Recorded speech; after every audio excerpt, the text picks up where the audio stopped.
奉聖父、聖子、聖靈嘅名開始今日嘅崇拜，讓我哋同聽上帝嘅話，一齊讀。他是耶和華，我們的上帝，全地都有他的判斷。他紀念他的約，直到永遠；紀念他吩咐的話，直到千代。同你身邊弟兄姊妹講，耶和華係我哋嘅神。耶和華係我哋嘅神。佢必紀念佢嘅約，直到永遠，直到千代。榮耀歸於真神。榮耀歸於真神，他成就大事，為愛世人心志，賜下獨生子，獻上他生命為人贖罪受害，永生滿意大愛，人人可親愛，讚美主，讚美主，全地聆聽主聲，讚美主，讚美主，萬民快樂歡欣，情愛直聖子耶穌來到父子，榮耀歸主，他已成就大事工，讓主他寶血何等全備羔羊，真生命去自救，翻身他的恩，罪人終至罪悔，讓真心相信，一生靠主就見那赦罪之恩，讚美主，讚美主，全地聆聽主聲，讚美主，讚美主，萬民快樂歡欣，情愛直聖子耶穌來到父子，榮耀歸主，他已成就大事工。弟兄姊妹講，喂你要嚟敬拜上帝，你嘅心要歸向上帝。你敬拜上帝，心要歸向上帝。我哋一齊唱第3節。父神啟示真理，他成就大事，藉聖子耶穌我們歡欣無比，將愛結主變我們必更平安，何等奇妙改變，更新潔無瑕，讚美主，讚美主，全地聆聽主聲，讚美主，讚美主，萬民快樂歡欣，情愛直聖子耶穌來到父子，榮耀歸主，他已成就大事工，讚美主，讚美主，全地聆聽主聲，讚美主，讚美主，萬民快樂歡欣，情愛直聖子耶穌來到父子，榮耀歸主，他已成就大事工。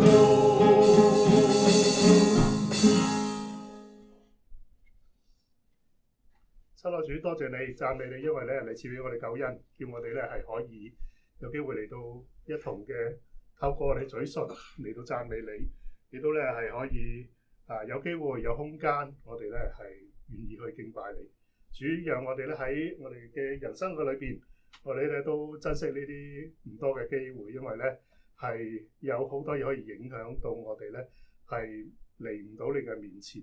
主都讓我哋咧每一次都珍惜你，都為我哋每一次都開唔同嘅路，讓我哋咧都可以就近你。主幫我哋去意識到我哋面對緊一個點樣嘅環境同埋困難，以致我哋樂於靠你嚟到經過，並且咧體會你嘅真實。求你帶領我哋，讓我哋嘅敬拜都係由心嘅直達嘅你嘅面前，亦都咧你嘅悅納咧成為我哋好大嘅嗰個嘅提醒同埋咧鼓勵。多謝你聽我哋禱告，奉耶穌嘅名，阿們。我哋一齊讀呢一篇詩篇，去思想上帝作在我哋身上奇妙嘅作為。我哋一齊讀。過犯得赦免，罪惡蒙赦過的人有福了。耶和華不算為有罪，內心沒有詭詐的人有福了。我向你陳明我的罪，不隱瞞我的惡。我說我要向耶和華承認我的過犯，你就赦免我的罪惡。為此，凡虔誠人都當趁你可尋找的時候向你禱告，大水泛濫的時候必不臨到他。你是我藏身之處，你必保佑我脫離苦難，以得救的歡呼四面環繞我。我要教導你，指示你當行的路，我要定睛在你身上勸誡你。你不可像那無知的騾馬，須用嚼環韁繩勒住，不然他就不會靠近你。惡人必多受苦楚，唯獨依靠耶和華的，必有慈愛四面環繞他。義人啊，你們應當靠耶和華歡喜快樂，心裏正直的人啊，你們都當歡呼。耶和華不算為有罪，內心沒有詭詐的人有福了。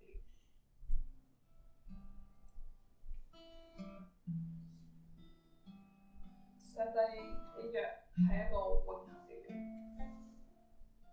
佢嘅應許亦都係一個永恆嘅應許。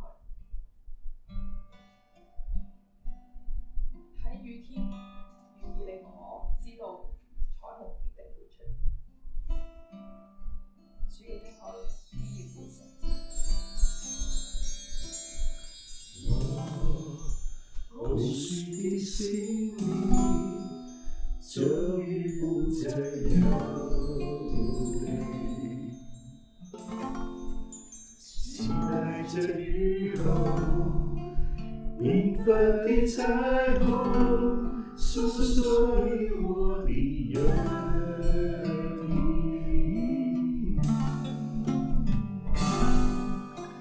我不安的腳步終於可以停歇，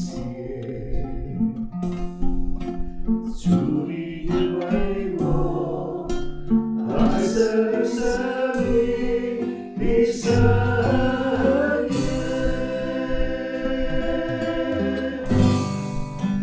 距離遙遠是永恆的約，彩虹圍着千古不變，我要高歌為生命喜樂，萬物歌頌你的慈愛，大地訴說你的恩典。我哋嘅心係咪完全咁樣睇？讓上帝嘅約定、上帝嘅愛、上帝嘅應許，完全傾注喺你嘅心裏頭。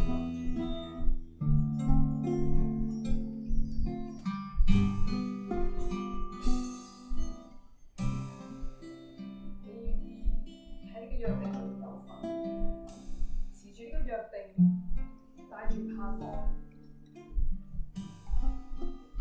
活你生活嘅每一個細節，每一個時刻，將佢成為我哋嘅信心。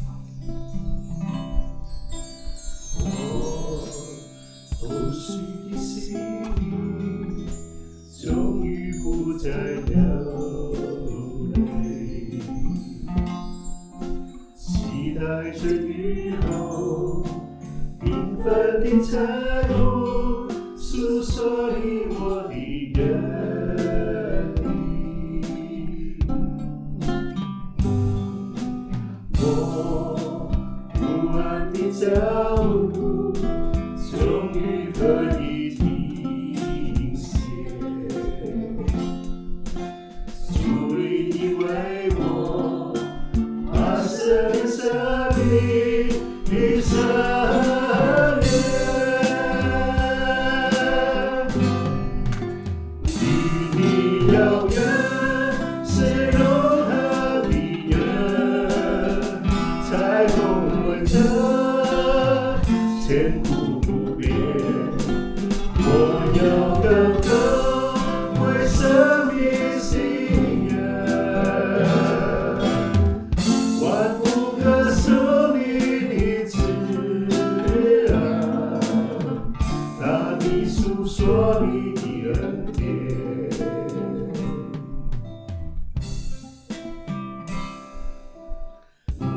待着雨后缤纷的彩虹，诉说你我的约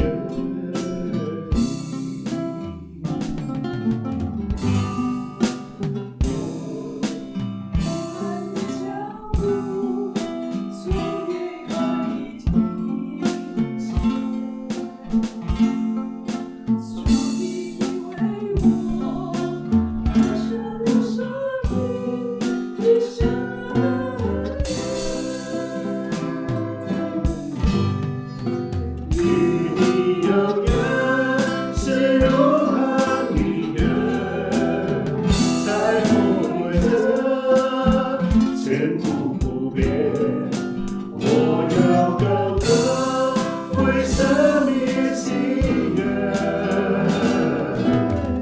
万不可收你的自然，但你诉说你的恩典，与你有约，是永恒的约，彩虹为证。千古不变，我要高歌为生命祈愿，万不可收你的自然，但你诉说你的恩典，与你有约，是永恒的约，彩虹为证，千古。我要高歌为生命祈愿，万不可收你的自然，大地诉说你的恩典，万不可收你的自然，大地诉说你的恩典。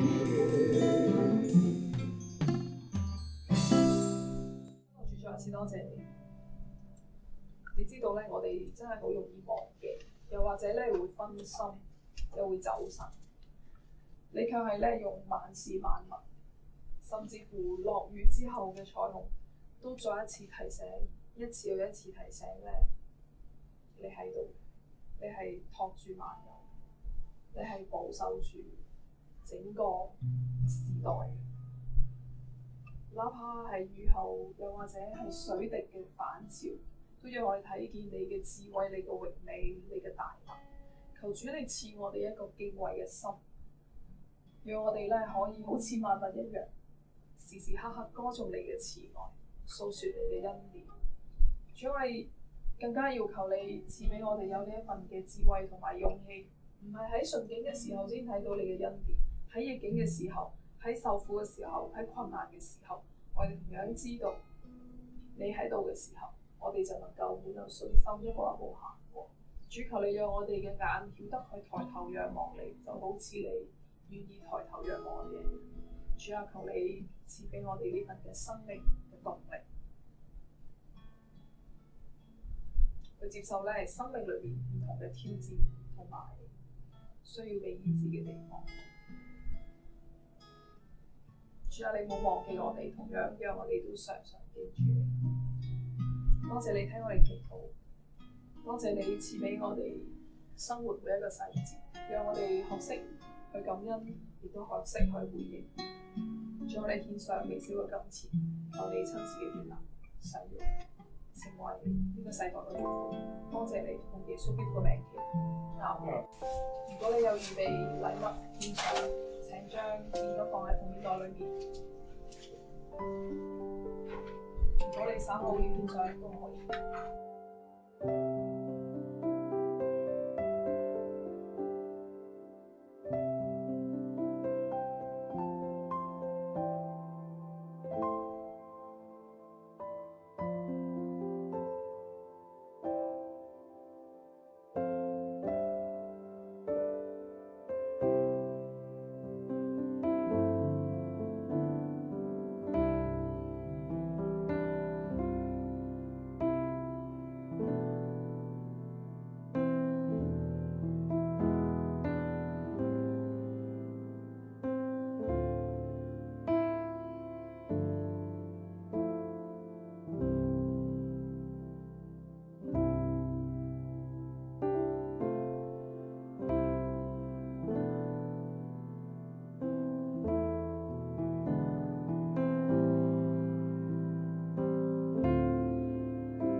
今日牧師嚟同我哋分享個信息，我哋一齊讀。誰人得蒙憐憫公道嗎？我哋一齊讀路加福音15章1至3至11節，知道未？預備開始。許多稅吏和罪人都挨近耶穌，要聽他講道。法利賽人和文士私下議論說：這個人接納罪人，又同他們吃飯。耶穌就用比喻對他們說：一個人有2個兒子，小兒子對父親說：父親，請把屋裏的家業分給我。他父親就把財產分給他們。過了不多幾天，小兒子把他一切所有的都收拾起來，往遠方去了。在那裏，他任意放蕩，浪費錢財。他耗盡了一切所有的，又十伏那地方有大饑荒，就窮困起來。於是他去投靠當地的一個居民，那人打發他到田裏去放豬。他恨不得拿豬所吃的豆莢充飢，也沒有人給他什麼吃的。他醒醒過來，就說：我父親有多少僱工，糧食有餘，我倒在這裏餓死嗎？我要起來到我父親那裏去，對他說：父親，我得罪了天，又得罪了你。從今以後，我不配稱為你的兒子，把我當作一個僱工吧。於是他起來，往他父親那裏去。相離還遠，他父親看見，就動了慈心，跑去擁抱着他，連連親他。兒子對他說：父親，我得罪了天，又得罪了你。從今以後，我不配稱為你的兒子。父親卻吩咐僕人，快把那上好的袍子拿出來給他穿，把戒指戴在他指頭上，把腳穿在他腳上，把那肥牛犢牽來宰了，我們來吃喝慶祝。因為我這個兒子是死而復得，失而復得的。他們就開始慶祝。那時大兒子正在田裏，他回來，離家不遠時，聽見奏樂跳舞的聲音，就叫一個童僕來，問是什麼事。童僕對他說：你弟弟回來了，你父親因為他無災無病地回來，把肥牛犢宰了。大兒子就生氣，不肯進去。他父親出來勸他，他對父親說：你看，我服侍你這麼多年，從來沒有違背過你的命令，而你從來沒有給我一隻小山羊，叫我和朋友們一同快樂。但你這個兒子和娼妓吃光了你的財產，他一回來，你倒為他宰了肥牛犢。父親對他說：兒啊，你常和我同在，我所有的一切都是你的。可是你這個弟弟是死而復活，失而復得的，所以我們理當歡喜慶祝。一個家庭2個兒子，一個父親2個兒子，邊個先係真係佢嘅兒子？就係真係投向佢懷抱嗰個。一日未投向佢懷抱，一日都唔係，即係喺實際個裏邊唔似，或者係佢自己認為自己都唔配做父親嘅兒子。即使你呢個兒子好嬲個父親又好，好睇唔起，或者咧甚至乎覺得我都係時候要同佢分開。喺咩環境都好，身體係最誠實嘅，投向父親懷抱嗰個先至係父親嘅兒子。咁喺聖經裏邊，耶穌所講嘅比喻，即使係浪子都好，肯願意回頭投向父親懷抱嗰一刻，佢就真係成為咗父親嘅兒子。呢個禮拜咧又係一如既往冇乜好嘅消息，基本上咧冇新聞冇消息咧，就係好消息㗎啦！依家即係嗰啲國際間嘅角力啊，咩大財團、大財商嗰啲人同政府之間嘅交割啊，基本上咧就係我哋得個知字嘅啫，只可以睇，同埋咧睇個環境嘅變化係點，根本咧就好難係關我哋啲咩事。你只有話喺經濟上可能會唔知有咩變動會影響到我哋嘅生活嘅啫。所以咧，我哋又做唔到啲咩嘅啫，可以了解下。但係呢個禮拜，我相信好多人比較即係關心嘅係緬甸嘅地震。緬甸地震咧，其實就冇乜嘢嘅，緬甸都唔會有咩消息講出嚟嘅。即係你知緬甸係咩地方啊？咁厲害嘅地方就係緬甸地震，泰國冧樓喎，即係距離成1000公里啊！即係喺緬甸地震，泰國冧樓嚇，泰國唔係不嬲好先進嘅地方嚟嘅咩？點解緬甸震一震，緬甸就7點幾級，喺泰國都係5點幾啫？嗱，根據我喺網上睇翻嚟，你知5點幾咧，一般嚟講緊混凝土嘅樓房基本上係唔會有機會冧嘅。你話可能會裂咗，會有機會，但係喺泰國一個咁先進喺曼谷喎、Bangkok 嘅地方冧樓喎。咁啊，大家明啦。咁啊，即係仲要講係邊度，即係新聞仲喺度講係邊度起嘅，咁你就又係大家明啦。OK， 咁咧就所以咧令我突然間諗起一樣嘢，我哋嘅生命即係好似耶穌所講嘅比喻啊，我哋嘅生命建造只喺啲乜嘢嘅基礎上？我哋用啲乜嘢嚟到建造我哋嘅生命嘅咧？身體好誠實嘅，你面對震盪、面對壓力，正正就顯示出我哋嘅根基，我哋所建造我哋呢個人嘅生命係點樣建造？點解泰國成個 Bangkok 有間酒店震到個天台個泳池啲水都灑晒出嚟啊？但係都冇冧啊？點解淨係嗰棟冧嘅咧？究竟建造喺邊度咧？佢用啲咩嚟起嘅咧？當我哋嘅生命係建造喺一個堅固或者係求其嘅根基度，或者係一個材料係堅固，或者係求其搭啲嚟上去嘅材料，你就會睇到喺嗰啲震盪嘅裏邊，就會睇到我哋生命係一個點嘅生命。今朝翻嚟即係心情非常麻麻咁啊！即係大家見到我哋就知，即係今朝同我接觸嘅人，即係唯一咧就係我有對佢比較好啲咧，就後邊嗰位同我講聲早晨，我拍下佢膊頭。其餘嗰啲我都係唔係好想講嘢，唔係好想講嘢，因為今日咧係我第一日去 camp， 即係去 camp 就去我爸爸屋企做工人。咁咧就陣間我要帶小組其實我好多嘢都預備得一般啦即係琴晚一路落，哇！好多嘢跟住落嚟。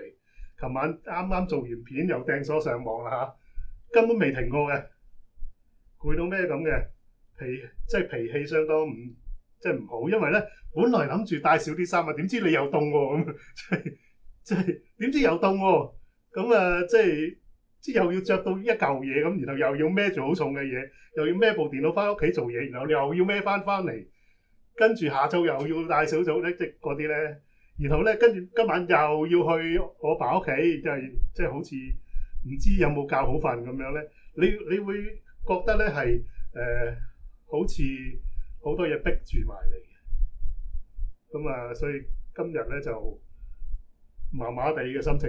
即係加上天氣又有影響啦。你喺呢啲環境裏邊，即係我講得出嚟咧，我即係話俾你聽，我心情麻麻地，你唔好惹我今日。OK。第二咧就係我講得出我心情麻麻咧，其實我就係面對緊啦，即係睇下我自己，即係嗰條命係點樣建造起嚟即係呢個就係正正就係考驗我哋自己嘅生命係點樣建造嘅。一啲嘅嘢，好多基督徒以為信仰，我信耶穌，我翻嚟崇拜啫，我讀下聖經啫，好似同我嘅生活冇關嘅。正正就喺生活裏邊，我哋呢啲咁嘅狀態裏邊，就係同我哋嘅生命有關咯。正正係信仰聖經嘅原則或者當中嘅教導，就係影響緊我點樣做人咯，點樣營造我呢個生命咯。我哋睇翻耶穌，其實佢都係面對緊好多嘢，尤其是今日讀經讀到呢一刻，耶穌哇！你覺得耶穌好爽啊，仲講緊古仔啊，講緊比喻啊，哇！呢度講3個，嗰度講2個，一啲都唔爽，因為佢就正係面對緊翻緊耶路撒冷，去到路加福音第15章之前，第13章我上次講到嘅時候已經講，佢一路翻緊耶路撒冷，佢通知緊門徒，我將要面對係一個咧就嚟逼到入死局嘅狀況，我要入去耶路撒冷就要俾人殺嘅，就要死喺十字架上邊，並且3日要復活。成個耶路撒冷嘅居民由上至下都反對我，要逼死我。你諗下，你要帶住一個點嘅心情進入呢個耶路撒冷啦，一啲都唔會開心嘅。上次我仲講到耶穌為到耶路撒冷哀哭，因為佢哋死不悔改。OK， 咁所以你會睇住耶穌係面對一個咁嘅環境，去到耶路撒冷啦，見到班人係咁啦，然後咧衝突都係繼續加劇，然後咧係一個急轉直下。如果我哋睇翻咧上一章咧第14章咧，其實講咗一紮嘢嘅。安息日醫唔醫病又俾人嘈一輪。OK， 跟住佢又要講啦，嗱，即係可能咁啱啦，有啲解經學者咧就話咧，耶穌參加緊一個筵席咁樣啦，佢又講下啦，作客嘅又要點啊？你唔好一去到就搶個高位坐啊！嗱，又得罪嗰班人喎，因為佢哋好中意搶個高位坐啊嘛，即係喺首席嗰度咁樣，即係坐喺主人隔離，即係尊貴啊表示。咁佢有教導，然後教導完呢樣咧，跟住耶穌又講大筵席嘅比喻，即係話咧嗰一班基本上係覺得自己會坐喺上帝嘅筵席上嘅人，佢哋係拒絕上帝嘅邀請，然後咧調翻轉頭咧，到最後佢哋係冇得食啊！即係主人係唔請佢，因為佢哋唔肯嚟啊嘛，咁唔好嚟咯。OK， 即係如願以償啦，唔會再請你啦咁樣啊，就出去掹啲即係人入嚟。其實咧就好得意喎，你就 echo 緊咧。呢一章裏邊咧，稅吏同埋罪人要聽耶穌講道。本來諗住預咗你先㗎，點知你唔嚟？咁咪好啦，預嗰班你覺得佢哋唔配嗰班人咯。咁啊，於是乎咧就係咁樣啦。然後咧，跟住耶穌就講：我進去耶路撒冷作門徒，要跟從我係有呢啲咩代價要 ？OK， 你係預咗㗎啦，所以你要預定先啦。最後跟住耶穌又一個反轉，又講翻咧，如果係跟隨佢嘅人，好似鹽咁，如果一嚿鹽失咗味，咁會點咧？即係冇用啦咁樣。咁咧其實咧就一路喺度，即係好似個鏡頭轉嚟轉去嘅。一時就講下跟隨佢嘅人係點，一時咧就講下嗰班拒絕佢嘅人係點，一時就講下即係跟隨佢嘅人點，一時咧就講下嗰班即係拒絕要殺死佢嘅人又點，即係而家咁樣。然後咧就去到呢個位咧，呢一章成章係 echo 緊回應緊。呢個嘅稅吏同埋罪人要聽耶穌講道，法利賽人嘅反應。咁咧就耶穌就連續講咗3個比喻，第一個叫失羊嘅比喻，第二個失錢嘅比喻，第三個咧唔係失錢落嚟我講嘅失錢喎，係失去咗個錢。然後咧後尾咧就講浪子比喻啦，就係今日我哋睇嘅內容。頭先讀咗啦，好長啊。咁下文咧就講咩咧？不義嘅管家，咁啊其實就講緊嗰啲拒絕佢嘅猶太人，然後就跟住直接下邊就法利賽人嚟干涉佢嘅嗰個嘅傳道，咁啊過招啦下邊咯。咁你會睇到咧係個鋪排，如果係呢個路加福音咧，佢係一路鋪排落去，耶穌一路發生緊啲咩事？呢3個比喻。其實特別係浪子比喻最能夠描述父上帝嘅心腸，即係喺福音書裏邊咧，即係都幾少地方好似絕無僅有啊！除咗呢段之外，係描述作父上帝父親嘅心腸，然後咧又講下啲作兒女嘅嗰啲嘅懵懵閉啊，即係做佢嘅兒女嗰啲懵懵閉嘅嘢，即係最喺呢個浪子比喻裏表達出嚟。嗱咁啊，今日睇段經文，頭先讀過啦，其實分段好容易，但係我唔想分得太仔細，因為分得太仔細咧，今日就會即係好長啊，時間就有限啦。第1至3節，一個咩人咧？我哋今日嗰個嘅主題咩啊？罪人得蒙憐憫，係咪？公道嗎？其實公唔公道咧？嗱，我哋再分解啦。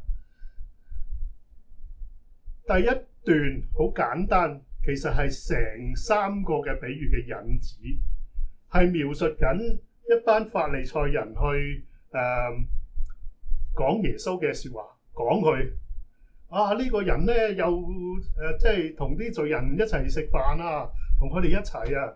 開頭就講咩啊？眾稅吏，即係唔係一個喎，係眾稅吏同埋罪人點啊？挨近耶穌要聽佢講道，然後法利賽人就話：哇！呢個人咧同啲罪人一齊啊，又同佢哋食飯啊！即係咁樣講，佢接納啲罪人啊。於是耶穌就開始講呢3個比喻。嗱，呢一段裏邊咧，我哋會睇到咧，法利賽人咧竟然其實佢哋覺得佢哋自己應該好配同上帝一齊噶嘛。佢覺得佢哋應該咧係即係喺上帝眼中係一個聖潔嘅人嚟噶嘛。但係佢竟然咧妒忌嗰啲罪人黐近耶穌。即係第一好奇怪就係佢已經覺得耶穌咧係即係佢犯安息日啊！佢有好多嘢好唔妥當嘅。其實佢應該睇唔起耶穌啊，但係嗰啲罪人，咁佢同啲罪人一黐埋一堆咪啱咯？即係如果正常嚟諗係咪咁先？咁我都睇唔起佢，佢同啲罪人黐埋佢咪啱咯？我可以唔使理佢啦，呢班嘢即係一件污兩件穢啊黐埋晒咁樣咪啱咯但係好奇怪就佢哋竟然窒到妒忌嗰啲罪人喎，做乜要黐埋耶穌度聽佢講道啊咁即係好得意呢種心態係嘛？法利賽人點解妒忌咧？我上次咧提到咧，法利賽人咪即係其實即係如果同耶穌同輩嗰啲，基本上都差唔多一齊成長啦，喺聖殿一齊受教導，一齊辯論律法，係咪？睇住佢即係相信耶穌，佢哋一家人都好有心㗎，年年都上聖殿睇住佢哋咁樣遵守律法，點樣去同佢研究，其實伙伴咁上下嘅咯，已經覺得哇呢個人又聰明又通喎，諗得啲嗰個聖經嘅律法道理，然後應該一齊成長一齊，佢係我嗰堆啊嘛，點知唔係喎？點知佢講嘅嘢同我唔同，然後咧嗰班罪吏同罪人黐埋佢度妒忌。點解嗰班稅吏同罪人嗰班妓女黐埋耶穌嗰度，佢哋咁開心嘅咧？睇見人開心唔睇得，係嘛？點解佢哋犯咁多罪，佢黐埋耶穌聽耶穌講道，佢咁釋放嘅，咁自由嘅，唔抵得。嗱，根據呢段嘅經文去睇，即係魚蛋論呢樣嘢咧，魚蛋論呢樣嘢唔係香港人獨有嘅，全世界嘅人，即如果我咁樣睇咧，嗱，如果你睇翻法利賽人嘅狀況，你會睇到魚蛋論唔係香港人獨有嘅。咩叫魚蛋論啊？即係我冇嘅嘢，我都唔想佢有，係咁嘅諗法啦。佢哋咁開心做咩啊？我咁努力遵守律法，哇！呢班罪人去到耶穌度就咁釋放啊，咁得自由啊！哇！聽道聽得咁好啊，咁開心啊，同耶穌相處唔得嘅。我冇呢啲開心，我都唔想你開心，係咪？呢個唔係人性係咪咁啊？好得意喎！我哋點解唔會咁諗啊？我見到佢開心，我研究點解佢咁開心，然後我哋一齊開心唔得㗎喎，係咪？即係大家有聽過魚蛋論係嘛？冇聽過魚蛋論啊？有聽過魚蛋論嗰啲忍耐一下，即係唔係我講嘅呢樣嘢？阿黃子華先生講嘅，就係有檔魚蛋，兩個人買魚蛋，一個人咧就買魚蛋咧就10蚊拎到，依家冇10蚊㗎啦，嗰陣時有啦，10蚊拎到6粒。一個人咧買魚蛋咧就10蚊拎到5粒，跟住5粒嗰個咧就好唔高興啦！哇，唔公道啊！點解佢有6粒，我得5粒啊？咁嗰個魚蛋佬點啊？唉，你咁勞嘈，俾多一粒你啦。咁跟住得5粒嗰個點講啊？我唔要，你俾多一粒我都唔要，我要你拎佢粒魚蛋抌咗佢。即係魚蛋論就係，即係我冇我就唔想佢好，我唔好我就唔想佢好。即係你唔會諗下大家一齊好咪開心咯，係咪？法利賽人就喺呢個狀態裏邊，佢就活喺呢個嫉妒嘅裏邊。我哋今日咧好得意噶，我琴日先啱啱睇咗一條 YouTube 嘅片啦，講一啲人咧就點樣喺呢個嘅邪教異端嗰度走出嚟，跟住咧就即係好活得好開心好自由啦，係咪？即係又可以有翻自己嘅信仰，又可以自己同志同道合嘅人一齊相處、崇拜、生活，即係教會生活咁樣。然後咧，竟然會有人上去講啊！你哋班人咧就又話咧唔翻堂會啊，唔翻堂會啊，咩啊冇祝福啊，乜啊咁咧，跟住咧嗰個負責嗰個人咧就其實有個牧師嚟嘅，就解釋聖經點講嘅。原來一班基督徒咧奉主嘅名聚會，主都喺度啦，已經係一個教會，幾個人都得㗎啦。跟住咧嗰啲人會覺得哇大逆不道啊！點解你咁啊？你要去翻即係正規嗰啲啊咁啊，有規範嗰啲啊咁啊。即係嗱，唔係錯㗎。如果嗰間係冇問題、冇影響你點樣追求認識神啊，即係成長可以發揮到嘅，我覺得冇問題嘅。但係依家問題就係嗰班人覺得即係好似我哋咁啊，覺得喺嗰啲地方我阻礙到我認識神成長啊嘛。我好努力、好認真，反而俾人排斥啊嘛，喺嗰啲位啊嘛。咁但係就好得意啦，你就會見到係咩咧？就我喺嗰啲位，我都活得唔開心嘅。我哋成日喺堂會都遇到咁嘅狀況嘅啦。喺嗰啲位活得唔開心，佢自己都唔開心，但係見到人哋離開咗好開心，跟住又點啊？喂，點解你咁開心㗎？你又冇返堂會啊？點解你咁即係咁樣喺下邊嗰度喺度鬧緊？咁我哋就覺得好奇怪。耶穌相信咧，聽到都會覺得好奇怪。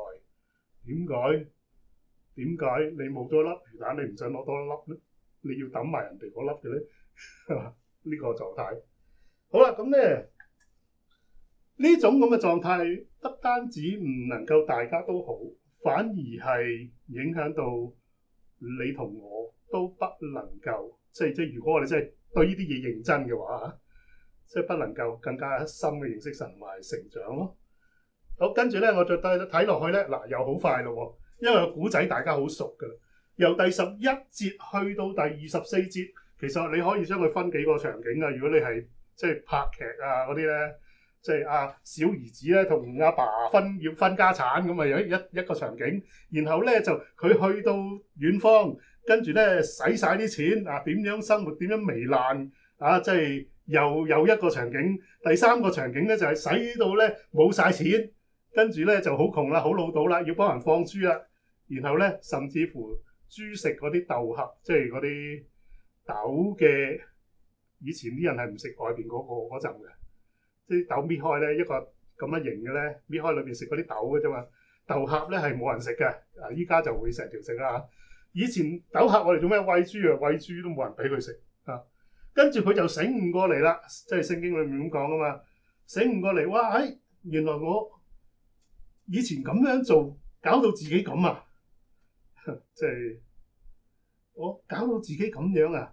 我以前淨係即係好自私，諗住自己，然後咧分咗家產，諗住自己使晒佢即係同啲朋友花天酒地使晒啦。依家搞成自己咁樣，跟住佢就突然間醒悟過嚟，就諗定個台詞翻去同老豆講，係嘛？翻去咧要同我爸爸講，因為爸爸即係雖然點都好，我都係佢個仔啊！翻去最多同佢講，你唔好當我仔啦，當我工人啦，即係咁咗翻嚟投靠翻你啦，你接納翻我啦咁我得罪咗個天，又得罪咗你，咁好熟啦呢段。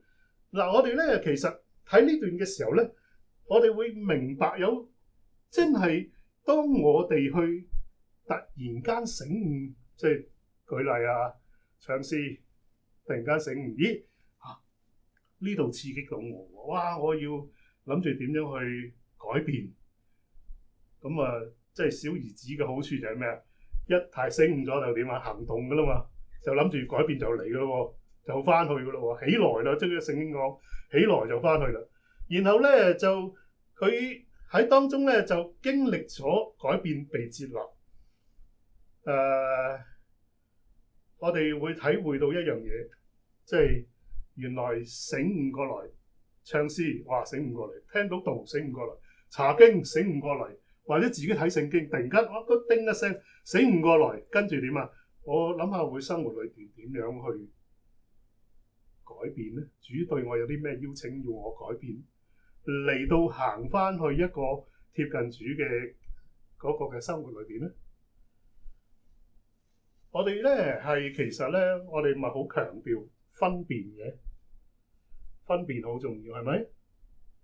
喺生活裏邊面對任何一個處境，嗰樣嘢，我嘅決定，我嘅講法，我所做嘅事，我嘅選擇，係能夠將我去到貼近主啊，或者遠離主，係咪？我哋成日都咁講嘅，係嘛？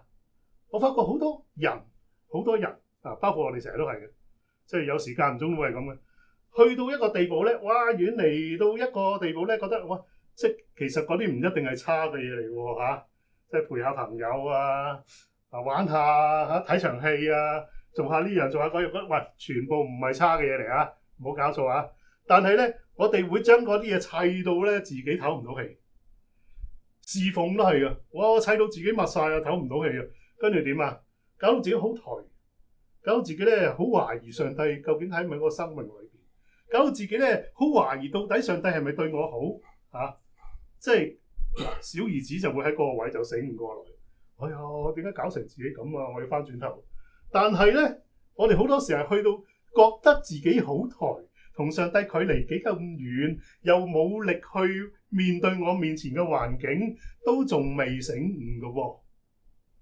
好多時候都去到咁嘅狀態嘅喎，各種工作關係嘅性質同埋優先次序，我哋搞亂咗，搞到自己好頹，搞到自己咧冇辦法面對，冇力都唔會，即係會懷疑主嚇，但係唔會懷疑自己做乜搞到自己咁樣嘅喎。要定優次好簡單嘅，有時咧環境咧會逼到你定優次㗎。係咪？有一日病咗啦，入咗醫院啦。你之前覺得好緊要嗰啲咧，去邊個 party 啊，同邊個去睇戲啊，邊個食飯啊，嗰扎咧，係嘛？有啲咩侍奉咁緊要啊？你瞓喺醫院，你仲有乜嘢係最重要啊？連你同我自己嘅身體都話緊俾我哋自己聽，我自己個身體行先啦，係嘛？你都出院，你都出唔到啊！你仲可以點樣做呢啲嘢啊？點樣面對？點樣建立你即其他嘅嘢啊？冇啊，冇辦法啦。身體是最誠實的。今日咧，我好想透過呢個機會講一樣嘢，就係我哋唔需要去窒到人哋。哇！點解你咁自由啊？你咁爽啊？耶穌係講3個比喻幾爽啊！得閒就講下古仔咁樣，唔係嘅。而係我哋有冇意識到一樣嘢？你同我都走向一個將自己推到好遠離、好頹嘅地步，都仲未醒咧。但係我哋就好羨慕、好妒忌人哋好自由、好乜嘢。OK， 咁啊，求主幫助我哋。小兒子就行到呢個地步，但大兒子咧到最後啦，就係公道媽的罪人。大兒子點解公道媽咧？因為呢個係佢嘅問題。個細仔，我個細佬就去花天酒地翻到嚟，醒悟過來啦！哇，一個醒悟過來翻嚟，跟住阿爸就點啊，劏咗隻肥牛犢咁樣，跟住好唔高興，就喺個門口度好嬲，唔肯入去，係嘛？我話點解我喺個田度啱啱做完嘢翻嚟，呢班人咧就喺度開 party，咁啊咩事啊？啊，你嗰個細佬啊，嗰個真係好忤逆嗰個細佬啊，分咗家產使晒啦，依家後悔啦，翻嚟啦，跟住點啊？接納翻佢喎。好唔公道喎，公道嗎？嗱，我意思係講啲咩叫公道媽的罪人咧？就係問公道媽嗰個人都係咩啊？都係罪人。小兒子咧就由唔知道去到知道，唔了解去到了解，係咪啊？唔明白去到明白。大兒子咧，到今時今日見到小兒子碰晒釘翻轉頭，然後佢自己都唔明白自己嘅狀態。大兒子正正就係呼應緊開頭嗰班法利賽人。如果法利賽人咧比較聰明啲、諗通啲，佢就會知道佢就係嗰個大兒子啊。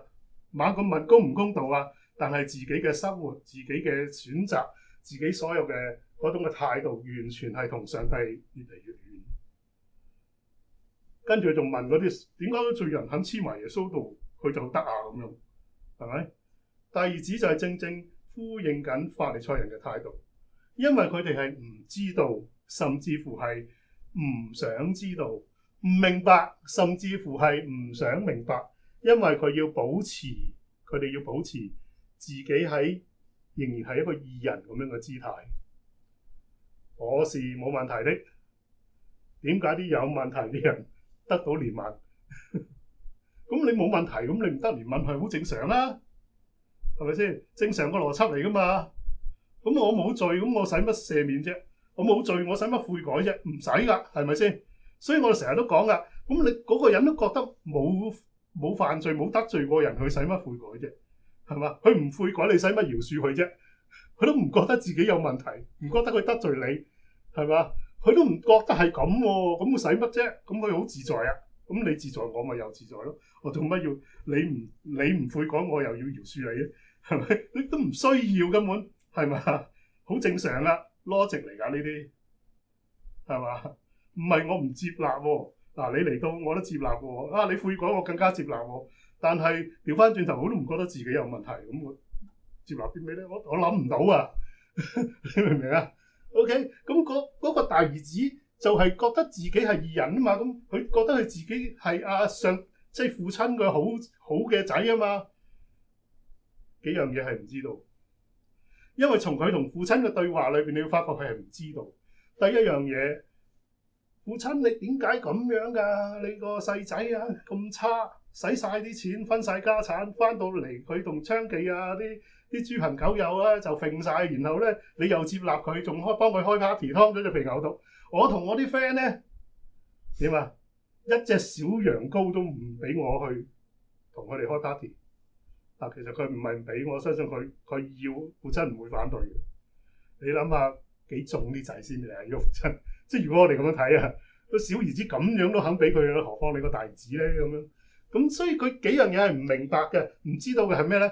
父親話：兒啊，你常與我同在，第一個唔明白。細仔就選擇遠離父親，佢自己同父親一齊，但個心咧都唔係同個父親一齊嘅。佢成日同個父親一齊，佢都覺得父親唔錫佢嘅，係嘛？第二樣嘢唔明白就係父親話咩啊？兒啊，其實你成日同我一齊，我嘅就係你㗎啦。咁跟住佢又要計較點解劏隻肥牛犢啊，開 party？ 點解我同啲 friend 劏隻小羊羔都唔得啊？我相信唔係佢父親唔俾佢咯，而係佢自己都唔俾自己咯。然後就即係覺得我咁樣唔好嘅，我要做個好仔啊嘛。然後劏個肥牛犢，哇！點解咁樣㗎？所以就咁啦。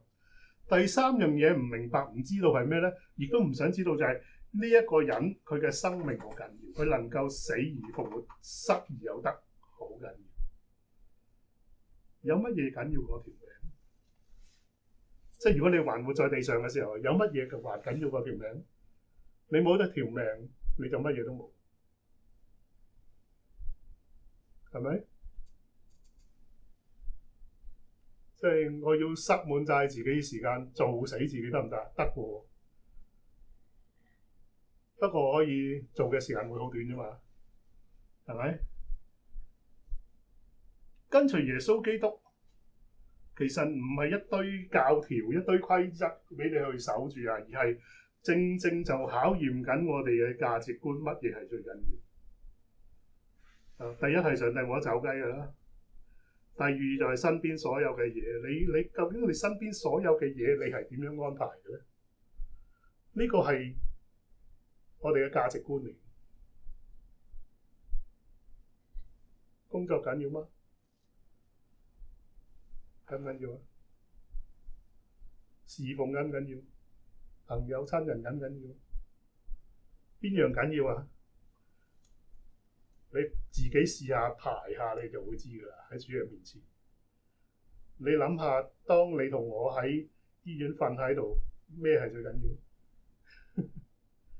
你同我諗下，當我身邊嘅朋友、我屋企人一齊發生事，邊樣最緊要啊？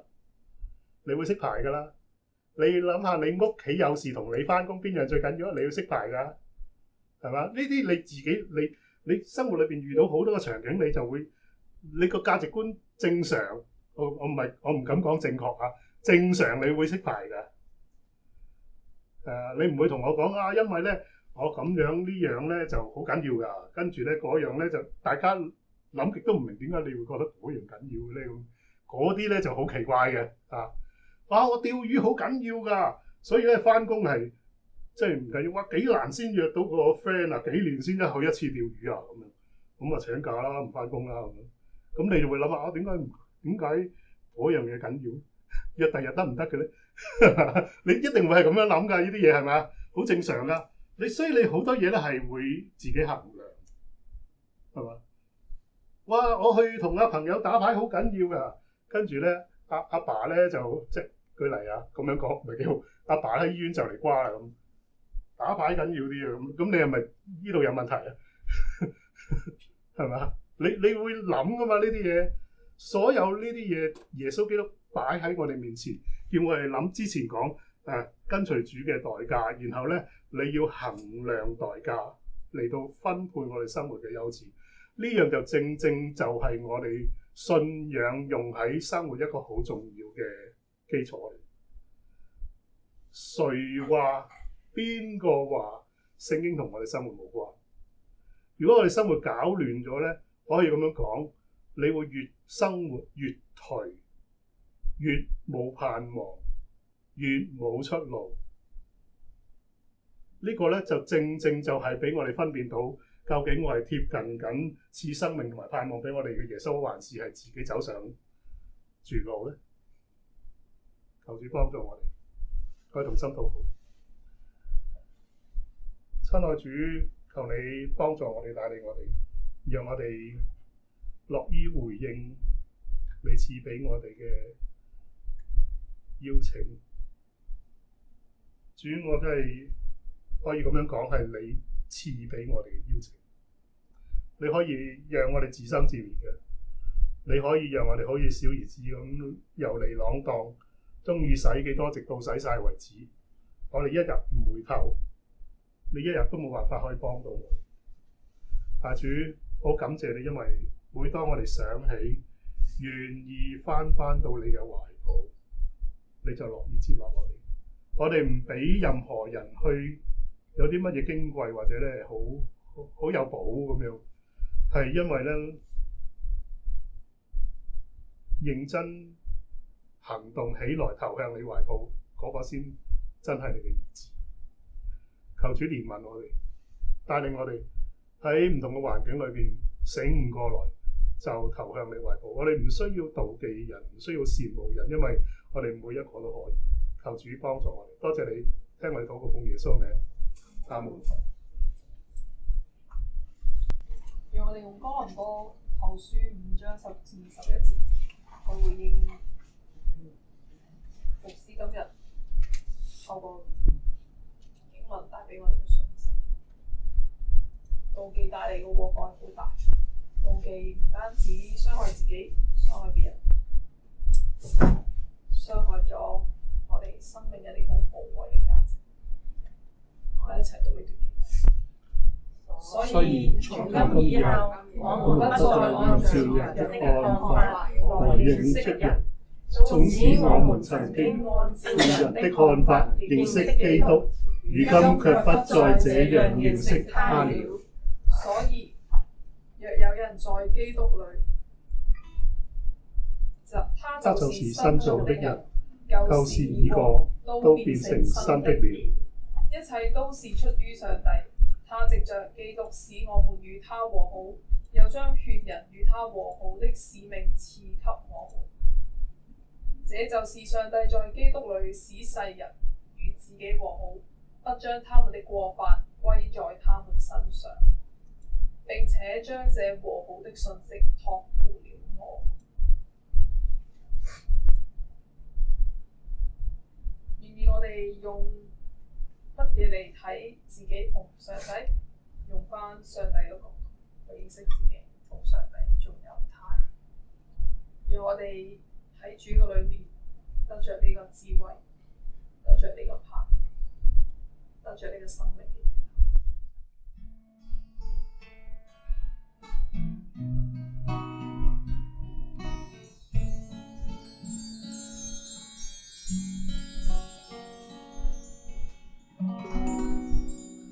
在你寶座前，心我藏深處，你的義的救離了歌，思念來環繞我，主你是生命的源頭，主你是永恆的真光，在你聖潔的光中，我的自由，你見光充滿我，接近我，在你寶座前有生命水湧流，更新你自我，充滿我，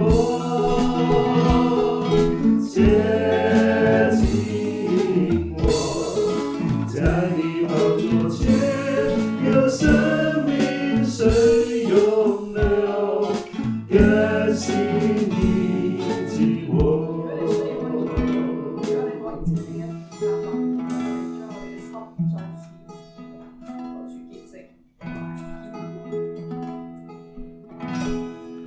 在你寶座前，是我藏深處，你的救離了歌，思念來環繞我，主你是生命的源頭，主你是永恆的真光，在你聖潔的光中，我的自由，你見光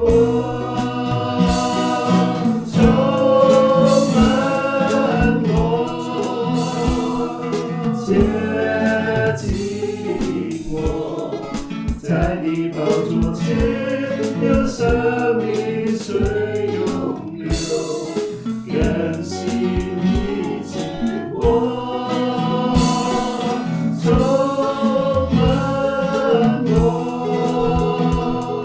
接近我，在你寶座前有生命水湧流，更新你自我，充滿我，接近我，在你寶座前有生命水湧流，更新你自我，充滿我，接近我，在你寶座前有生命水湧流，更新你自我，在你寶座前有生命水湧流，更新你自我。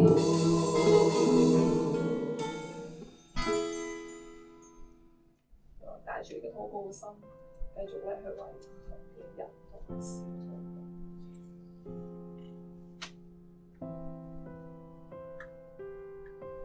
我哋一齊讀上帝嘅話。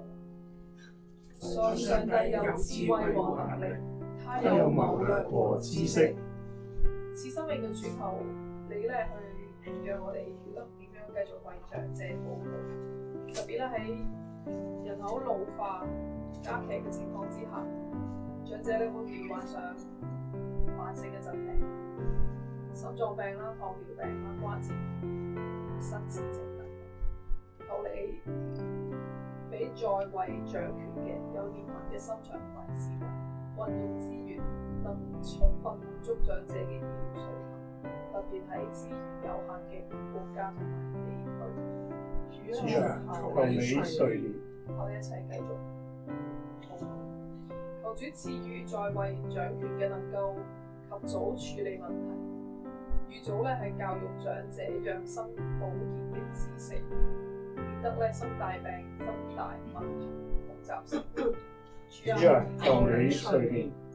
看千年如一日嘅主，喺數位化時代嘅變遷裏面，好多長者有求你賜長者有勇氣可以學習使用智能手機或者線上嘅服務等等嘅好處，都請紀念年輕人明白同埋幫助難以跟上科技發展步伐嘅，不致讓佢哋感到孤單同埋被邊緣化。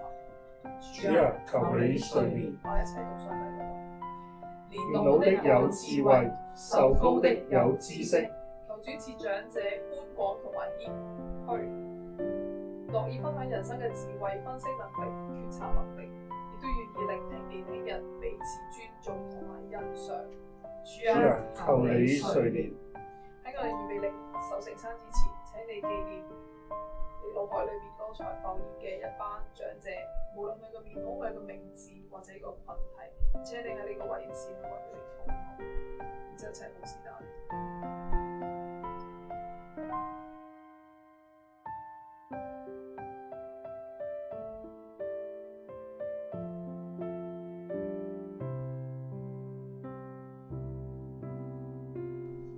親愛主，求你紀念我哋心裏邊所記掛嘅長者，又或者喺呢個地方，其實咧都社會趨向老年化嘅時候，更加需要主去平衡唔同人嘅嗰個嘅利益嘅關係，特別係可以掌權者嘅，佢哋知道點樣去面對，賜俾長者有智慧，能夠適應呢個世代，又賜俾年輕嘅人能夠同長者可以和諧共處，懂得同佢哋一齊配合嚟到面對呢個世界嘅各種唔同嘅挑戰。求主施恩紀念我哋心裏邊所記掛嘅每一個長者，讓佢哋咧無論身心靈都喺你嘅裏邊健壯。主啊，都願意你去保守在地上掌權嘅嗰啲嘅領袖們，喺嗰個嘅對於社會嘅支援有更多嘅付出，同埋咧係喺當中你要懂得點樣去平衡。願你帶領，又俾我哋享受彼此相處嘅生活，特別同自己父母、自己年長嘅親人，都懂得喺當中咧嚟到享受，同佢哋一齊嘅嗰個生活同埋嗰個相處。願你保守我哋，多謝你聽我哋禱告，奉耶穌名。阿門。請我哋預備自己嚟到領受聖餐。正如喺聖經裏邊保羅所講，佢話從主領受嘅教導係對當日主耶穌基督喺晚餐嘅時候，拿餅和祝謝了，就擘開遞俾門徒，話呢個係我嘅身體，你哋攞嚟食。當你哋咁樣去一同去分享呢個餅嘅時候，為的是紀念主。飯後，主耶穌又拿起杯來，向天祝謝了，然後遞俾門徒，佢話呢個杯係我同你哋立新約嘅血，係為多人流出嚟嘅，你哋攞嚟飲，為的是紀念我。讓我哋哋同領呢個餅同埋杯，紀念我哋嘅主，讓主透過我哋喺當中分享呢個餅同埋杯，去紀念我哋嘅時間。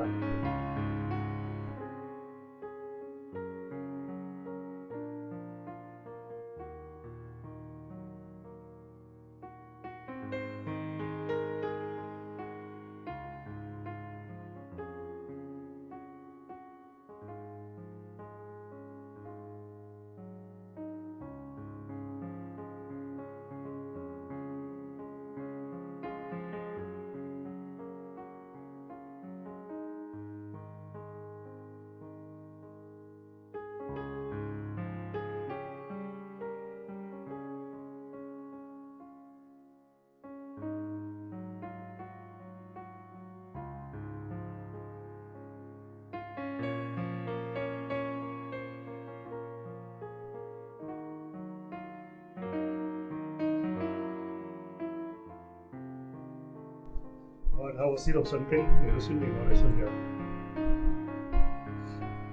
我信上帝，全能的父，創造天地的主。我信耶穌基督，上帝的獨生子，我們的主，因着聖靈成人，從童女瑪利亞所生，在本丟彼拉多手下遇難，被釘在十字架上，死了，葬了，下到地獄，第三天從死人裏復活，後升天，坐在無所不能的父上帝的右邊，將來必從那裏降臨，審判活人死人。我信聖靈，一聖基督教會，聖徒一體相通，罪得赦免，肉身復活，並且永生。阿門。我哋同心禱告，同信心領受從上帝而嚟嘅祝福。親愛主，我哋多謝你，因為你紀念我哋，以致我哋可以聚埋一齊，我哋可以分享你嘅愛。亦都係同樣喺主裏邊彼此學習、相交、相愛。主願你幫助我哋，因為我哋好多嘅缺乏，每當我哋睇到自己缺乏，知道自己係點樣嚟到行呢步嘅時候，所以我哋就樂意回轉頭向你嘅懷抱，喺裏邊領受你嘅愛，並且喺當中去經驗你嘅安慰同埋懷抱。主願你幫助我哋，以致我哋可以彼此嚟到係互相支持、互相懷抱。喺當中去經驗彼此之間嘅喺主裏邊嘅愛，求你帶領，亦都願你嘅邀請常常對我哋邀請，就常常喺我哋身上發生作用，叫我哋經驗乜嘢係充滿，乜嘢係豐富。求主你嘅榮光常常照耀我哋心靈，但願天父上帝嘅慈愛、耶穌基督救恩嘅豐盛同埋榮耀，透過聖靈運行喺我哋當中，從今時直到永遠。阿門。